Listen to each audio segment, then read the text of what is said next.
আসসালামু আলাইকুম। মাদ্রাস কিচেনে সবাইকে স্বাগত জানাচ্ছি নতুন একটি রেসিপি দেখার জন্য। আজকে আমি বনবাঁধানো পাতার বড়া বানিয়ে দেখাবো।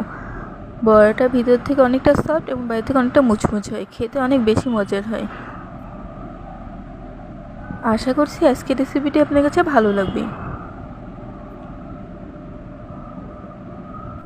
বড়া বানানোর জন্য নিয়েছি বনবাঁধানো পাতাটাকে আমি ভালোভাবে ধুয়ে নিয়েছি মসুরের ডালটাকে আমি ভালোভাবে ধুয়ে 1 ঘন্টার জন্য ভিজিয়ে রেখেছিলাম। এখন ডাল আর পাতা ভালোভাবে বেটে নেব। ডাল আর পাতা ভালোভাবে বাটা হয়ে গেছে। নিয়েছি পেঁয়াজ কুচি আর মরিচটাকে আমি গোল গোল করে কেটে নিয়েছি। এখন একটা প্লেটের মধ্যে ডাল আর পাতা বাটা নিয়েছি, দিয়ে দিচ্ছি মরিচ কুচি আর পেঁয়াজ কুচি। মরিচ আর পেঁয়াজ কুচি আমি বেশি ব্যবহার করেছি। দিয়ে দিচ্ছি 1 চামচ আদা বাটা, দিয়ে দিচ্ছি 1 চামচ রসুন বাটা, দিয়ে দিচ্ছি 1 চামচ জিরা আর গরম মশলা বাটা, দিয়ে দিচ্ছি 1 চামচ জিরা গরম মশলা গুঁড়া, দিয়ে দিচ্ছি 1 চামচ মরিচের গুঁড়া, দিয়ে দিচ্ছি 1 চামচ হলুদের গুঁড়া, দিচ্ছি স্বাদমতো লবণ। এখন ভালোভাবে মাখাতে হবে। আমি এখানে ঝালটা বেশি ব্যবহার করেছি। মাখানো হয়ে গেলে দিয়ে দিচ্ছি ময়দা দিয়ে এখন ভালোভাবে মাখাতে হবে।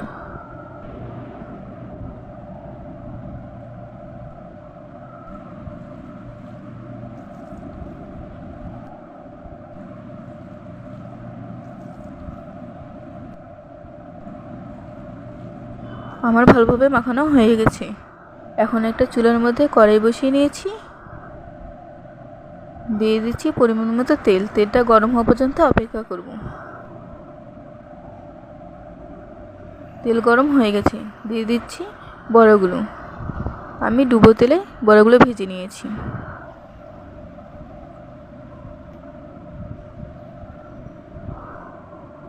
বড়াগুলো ভালোভাবে ভাজতে হবে, না হলে ভিতরটা কাঁচা আর খেতে তিতা লাগবে। বড়াগুলো আমি চামচ দিয়ে ভালোভাবে নেড়ে দিচ্ছি।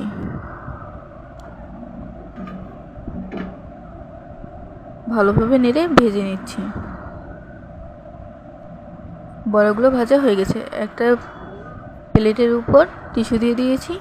এখন টিস্যুর উপর বড়াগুলো নিয়ে নিচ্ছি। একে একে আমি সব বড়া ভেজে নিয়েছি। আমার বড়া ভাজা হয়ে গেছে। একবার এভাবে বড়া ভেজে দেখবেন, খেতে অনেক বেশি মজার হবে এবং কোনো রকম গন্ধও করবে না, তিতাও লাগবে না।